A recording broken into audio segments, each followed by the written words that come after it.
bisa nggak kameranya gitu deh, sambil lihat itu loncat terus liatin. Iya.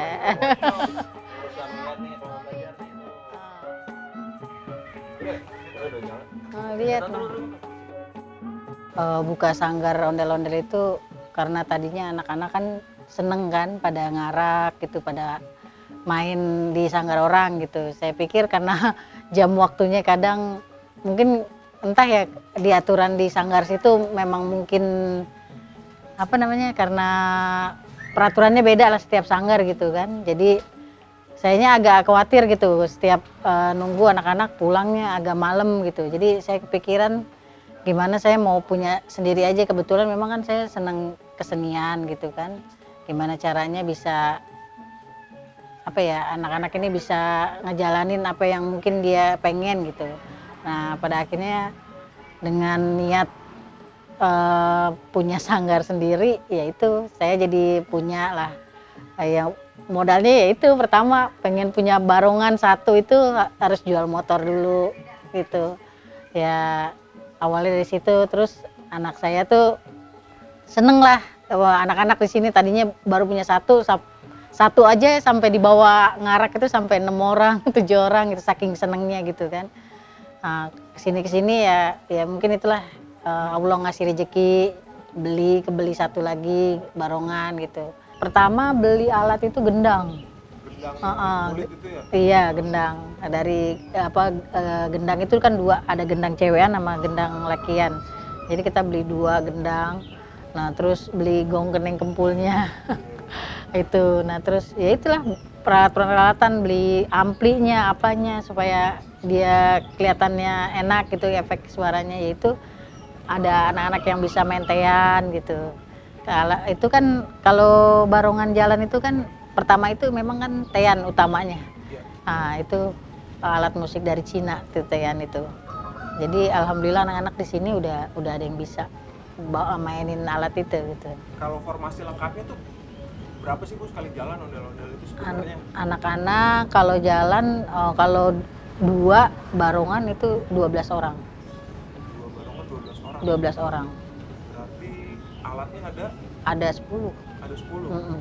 Termasuk Plus sama yang dorong gerobaknya itu. Jadi kayak gitu. Kan harus 2 jalannya, nggak bisa 1, harus 2. Iya.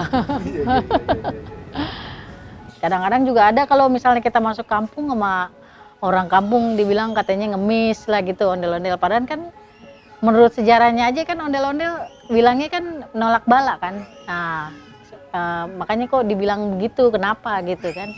Dibilang ngemis, kita kan bukannya modal minta dikasihanin orang gitu kan.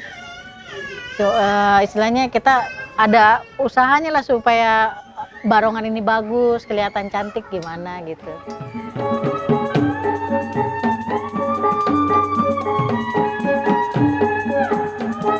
Kalau buat orang-orang yang di sekitar kita gitu ya, yang kalau misalnya kita lagi lewat terus kadang-kadang suka diomelin, ya jangan jadiin apa-apa semua masalah tuh gara-gara ondel-ondel. Kadang macet di depan, ondel-ondelnya di sini yang disalin ondel-ondel. Macetnya di depan, yang bikin macet di depan. Yang disalin ondel-ondel, jadi jangan apa-apa disalahin apa sama ondel-ondel gitu. Pertama orang taunya dibilang kalau ngarak yang mabok, dibilangnya gitu, yang pada apalah berantem, biasanya gitu dibilangnya. Jadi nggak apa namanya, anak-anak itu saya selalu kasih masukan supaya mereka tuh bisa menjaga dirinya lah, jaga adab Betawi gimana gitu. Oh, dituduh ngobat, iya. Iya emang banyak Bang yang sering kayak gitu. Kalau misalnya dituduh ngobat, gitu padahal mah kagak. Kalau misalnya dituduh ngobat, ya dituduh ngobat mau gimana? Orang bocah-bocah juga pada kalau tiap malam pada ngerjain barongan kan. Tiap malam ya pada kecapean ya pada begitu jadinya. Pada kayak orang kayak habis kena obat gimana sih gitu Bang. Pada beler. Ada yang nggak tidur. Padahal mah capek ya? Iya padahal mah capek. Itu juga kalau misalnya dijorokin ke kasur juga tidur itu Bang, langsung Bang, tepar. Kalau dari kita pernah berantem Bang, gara-gara Ya kayak gitu juga sih. Ada saudara lagi tuh digangguin, lagi ngarak ondel-ondel juga, digangguin. Sama ondel juga? Sama ondel-ondel juga, jadi ondel-ondel itu ditabrak. Udah kita bilang kan bang, kalau misalnya mau berantem, taruh aja dulu barongannya, bilang gitu kan. Taruh aja dulu ondel-ondelnya biar nggak jelek nama ondel-ondel ntar kalau misalnya berantem, bilang gitu kan. Ya kalau masalah tantangan di jalanan ya namanya anak-anak pernah ya yang namanya jalan ke daerah gitu. Kalau disebutnya kalau di ondel-ondel itu ngalong gitu. Ngalong yang nginep tuh nggak pulang-pulang. Nah, ngalong terus sampai ada yang jahat gitu. Itu biasanya gara-gara lagi BU aja bang, kalau lagi butuh duit gitu. Ya kalau misalnya kayak misalnya nih berempat gitu ya kan kita apa, kalau gue kan biasanya main berempat gitu ya bang ya.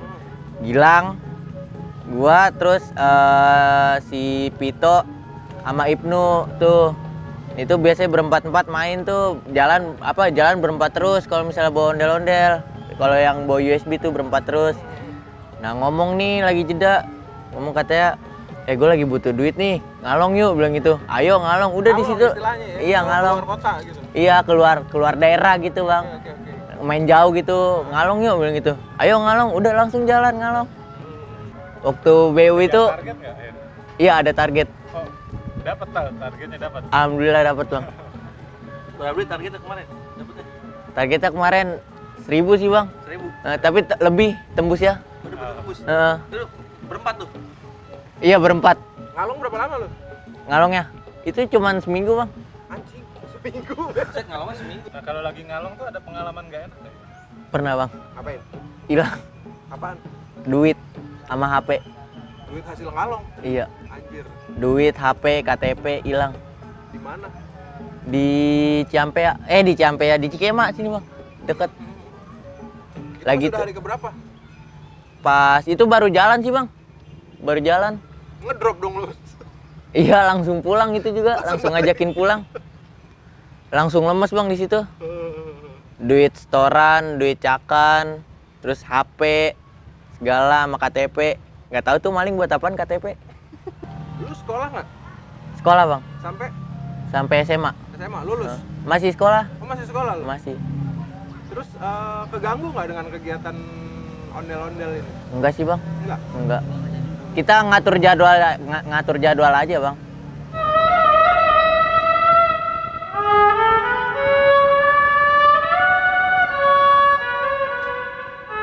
Kalau dari ibu ada nggak yang pengen disampaikan tentang unek-unek lah segala macam itu, tentang sanggar, tentang ondel-ondel, tentang harusnya sih seperti apa sih kayak gitu? Iya. Ya, jadi masukan dari saya ya supaya sanggar itu bisa, maksudnya bisa berdiri lah. Pertama, satu, sanggar itu nggak usah sombong, gitu, nggak usah arogan, nggak usah merasa paling wah di antara sanggar-sanggar lain. Ya kalau sebenarnya pelajarin dulu deh apa sih seni gitu. Kalau orang seni kan itu benar-benar menikmati gitu. Jadi nggak memikirkan selalu materi atau benar-benar biar dibilang gimana gitu kan, nggak ke situ, nggak selalu begitu gitu loh.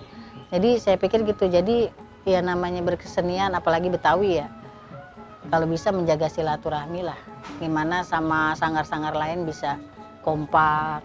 Saya berharapnya ondel-ondel di Depok ini bisa lebih rapih lagi, supaya jangan dipandang sebelah mata sama masyarakat. Semoga ya sih masih ada gitu orang yang mau ngelestariin budaya Betawi gitu bang, supaya ondel-ondel nggak punah gitu.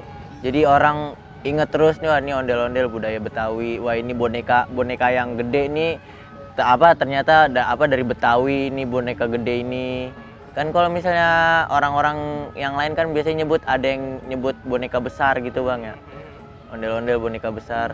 Jadi maksudnya supaya nggak hilang aja gitu bang, tetap dilestariin, masih ada gua yang berikutnya gitu. Semua orang yang ada di lingkungan ondel-ondel ini minta buat disediain tempat buat ondel-ondel gitu, buat main di situ. Jadi orang-orang bisa berkunjung ke situ, bisa berkunjung ke tempat apa ondel-ondel itu misalnya kayak nonton ondel-ondel di sini. iya gitu, misalnya kayak ibarat katanya ya taman ondel-ondel lah gitu kan. Terus buat orang-orang yang ngarak apa ondel-ondel, buat orang yang ngarak ondel-ondel gitu ya, bawa barongan, bawa ondel-ondel jangan disalahgunain gitu. Ini kan budaya gitu kan, maksudnya jangan bikin malu lah ibarat katanya gitu Bang. Jangan bikin malu sama budaya gitu. Jadi orang ngeliatnya nggak nilai kita jadi jelek gitu. Jadi misalkan 10 tahun lagi lo jadi tentara gitu misalnya, tetap interest ke situ lo ya. Iya, paling apa misalnya punya tas gitu gantungannya ondel-ondel. Tetap ingat sama budaya gitu, Bang. Oke.